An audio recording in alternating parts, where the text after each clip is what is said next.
नमस्कार। जिस तरह से आप जानते हैं कि प्रॉपर्टी टैक्स का जो है सो पब्लिक डोमेन में आते ही जहां पर विपक्षी दल लगातार सत्ता पक्ष को घेरे, वही दूसरी तरफ अब एसोसिएशंस भी सामने आने वाली है। जिस तरह से बार एसोसिएशन जम्मू ने कुछ दिन का समय दिया कि इस आदेश को वापस लिया जाए, और साथ ही साथ अगर बात करें युवा राजपूत सभा ने भी कहीं ना कहीं आह्वान कर दिया। अब चैम्बर ऑफ कॉमर्स का क्या कहना है इस आदेश को लेकर, क्योंकि बात करें 16 दिसंबर 2022 को जबकि जनरल हाउस की मीटिंग में ये फैसला हुआ था कि जम्मू के लोगों पर जो प्रॉपर्टी टैक्स है नहीं लगेगा।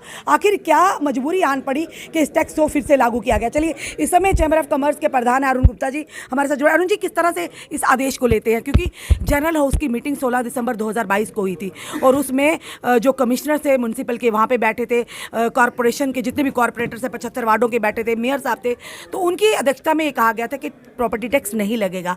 फिर उसके बाद यकायक एकदम से ये फैसला आ जाता है, किस तरह से लेते हैं? देखिए, चैम्बर जो है इस फैसले के बिल्कुल विरोध में है। हम कभी भी नहीं चाहते कि लोगों को परेशान किया जाए, और हर इशू को लेकर के सिर्फ़ और सिर्फ लोगों को परेशान करना एक आदत बन चुकी है गवर्नमेंट की।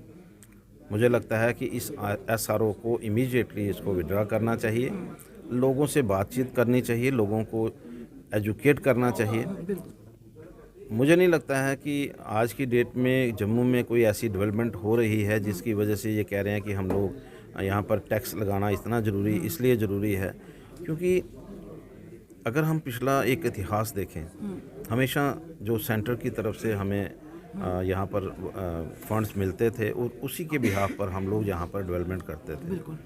और कोई ऐसा वक्त नहीं आया कि जितनी डेवलपमेंट आज है, तो मुझे अगर पीछे चले जाएंगे तो इससे ज़्यादा डेवलपमेंट जो है वो पहले थी।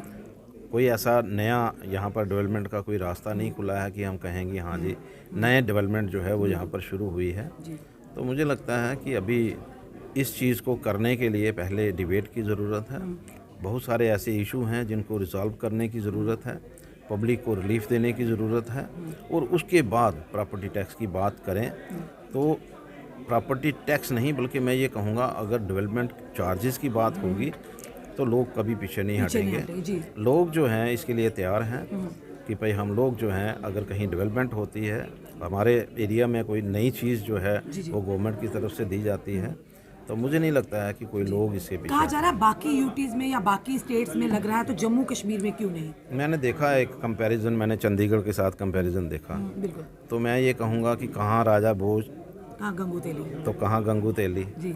एक ऐसा एरिया जिसके साथ हमारा कंपैरिजन किया जा रहा है जिसको मैं मिनी दुबई कह सकता हूँ, और हमारा कंपैरिजन उसके साथ करने में वैसे भी थोड़ी समझ होनी चाहिए जो करने वाले हैं। 1000 स्क्वायर फुट के ऊपर नहीं टैक्स लगेगा। देखिए, 1000 स्क्वायर फुट जो है अगर हम गिनती करेंगे तो मुझे नहीं लगता है कि जम्मू शहर का कोई भी मकान जो है वो 1000 स्क्वायर फुट से नीचे होगा। बिल्कुल।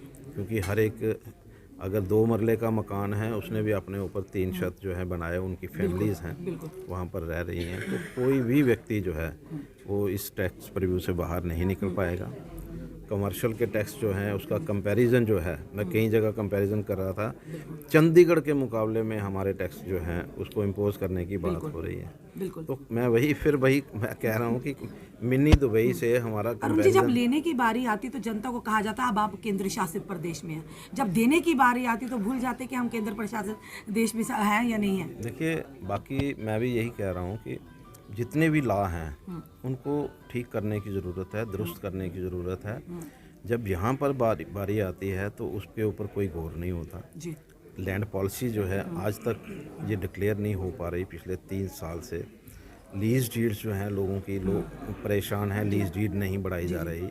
इस तरह के बहुत सारे ऐसे इश्यूज हैं जिनको ठीक करने की ज़रूरत है। उसके बाद लोगों के बीच में आकर के आप कहेंगे कि हम डेवलपमेंट चार्जेस लेना चाहते हैं, लोग कभी पीछे नहीं हटेंगे। बिल्कुल सर, बार एसोसिएशन जम्मू ने भी आह्वान कर दिया कि विद इन 2 और 3 डेज अगर इस आदेश को ऐसो को वापस नहीं लिया जाता तो जम्मू की जनता के साथ सड़कों पर उतरेंगे। युवा राजपूत ने भी आह्वान कर दिया कि जिस तरह से महाराजा हरि सिंह जी की छुट्टी के लिए एक आंदोलन चला था, हर एक को एक मंच पर लाकर खड़ा किया था, और उसी तरह चैम्बर ऑफ कॉमर्स की बात करें, जब भी जम्मू की जनता के हित की बात आई हमेशा इन एसोसिएशन ने बढ़ चढ़ का हिस्सा लिया। आपकी अगली स्ट्रेटेजी क्या रहेगी इस आदेश को लेकर? देखिए, मैंने मीटिंग कॉल की थी और उसमें सभी ने विरोध किया था, और उसके बाद हमें यही कहा गया कि जितनी भी हमारी जो सिविल सोसाइटीज़ हैं उनके साथ बातचीत करके किसी निर्णय पे आएंगे।